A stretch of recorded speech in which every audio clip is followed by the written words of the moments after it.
दुनिया का हर एक पदार्थ ठोस, द्रव या गैसीय अवस्था में रहता है। अलग अलग पदार्थ अलग अलग टेम्परेचर पर ठोस अवस्था में रहेगा, द्रव अवस्था में रहेगा और गैसीय अवस्था में रहेगा। वैज्ञानिकों ने पदार्थ की चौथी अवस्था का खोज किया। इसका खोज 1879 ईस्वी को सर विलियम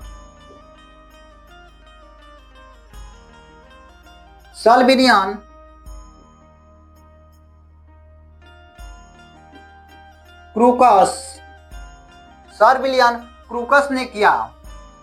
ये चौथी अवस्था प्लाज्मा अवस्था है। इन्होंने बताया कि प्लाज्मा अवस्था 3000 से 10,000 डिग्री सेल्सियस के बीच होता है। देखा जाए तो पृथ्वी पर क्या प्लाज्मा अवस्था पाया जा सकता है? ऐसा कोई बात नहीं है। पृथ्वी पर इतना टेम्परेचर कभी भी नहीं हो सकता है। तब यह पाया कहाँ जाएगा? देखिए, यह पाया जाता है सूर्य और तारा के आसपास पाया जाता है। यानी सूर्य और तारों के आसपास जो पदार्थ होता है प्लाज्मा अवस्था में पाया जाता है, क्योंकि उनको आसानी से 3000 से 10,000 के बीच में टेम्परेचर मिल जाता है। क्योंकि सूर्य और तारों का टेम्परेचर जो सतह का होता है 6000 degree Celsius, 8000 degree Celsius, 10,000 degree Celsius होता है। तो यहाँ पर इसको प्लाज्मा अवस्था को पृथ्वी पर भी लैब में हम लोग इसको जनरेट कर सकते हैं। प्लाज्मा अवस्था को हम लोग लैब में एक मशीन आता है, उसके द्वारा हम लोग प्लाज्मा अवस्था को जनरेट कर सकते हैं। ठीक, यहाँ पर उसके बाद आता है पदार्थ की पांचवी अवस्था। इसका खोज हुआ 1920 ईस्वी को। पदार्थ की पांचवी अवस्था BEC यानी बोस आइंस्टाइन कंडेंसेट।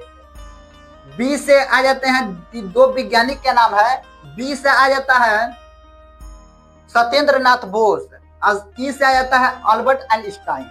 यानी दोनों वैज्ञानिक ने मिलकर पदार्थ की पांचवी अवस्था का खोज किया। इसी अपने ही नाम पर इन्होंने पदार्थ की पांचवी अवस्था रख दिया, BEC अवस्था। देखिए, इसका खोज 1920 ईस्वी में हुआ।